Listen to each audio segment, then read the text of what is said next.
Hello, my name is Simon and welcome to this 20 in 20 virtual reality tour of the City of London.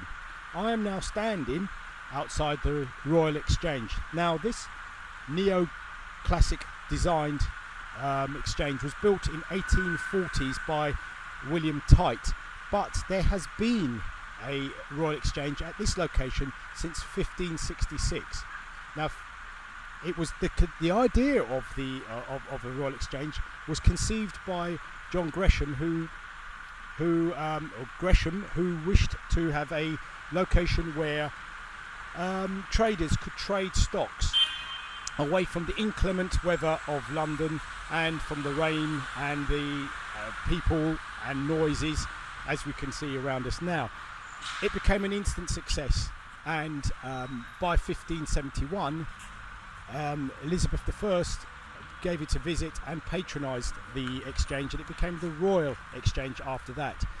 That exchange was destroyed in the Great Fire of London in 1666, but within a couple of days they had started the plans on building a new one, which stood on this site until 1838, when it was also destroyed in fire from a fire in the coffee shop, Lloyd's coffee shop, just in Lombard Street, just a few metres away from here. Now this current exchange was built, like I said, in 1840, and it remained the Royal Exchange right up until the Second World War, when it was abandoned following the war. And for a period of time, the Royal Exchange became the site of the Mermaid Theatre for a little while in the 1950s.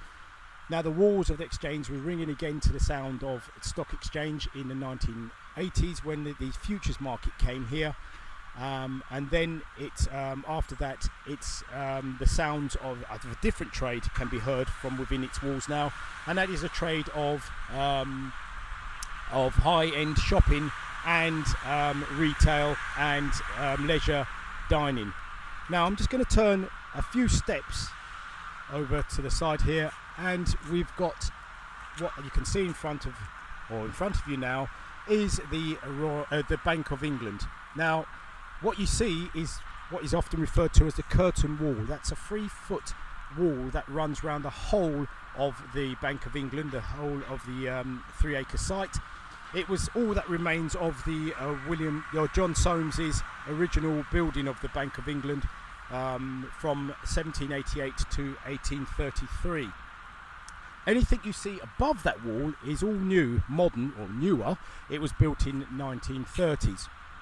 Now the Bank of England, the concept of the Bank of England started in 1665, however, or 1664 rather, but the concept of banking is as old as the city itself and as mankind really.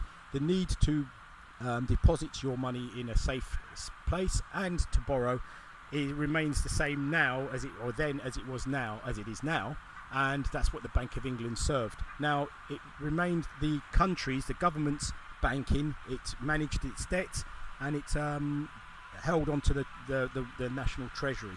However, in 1789, during the French Revolution, there was a run on the bank, and the bank was literally running out of money, and so as a result it issued promissory notes, which are the origins of our banknotes that we know now. And this is one of the functions the bank still performs to this day.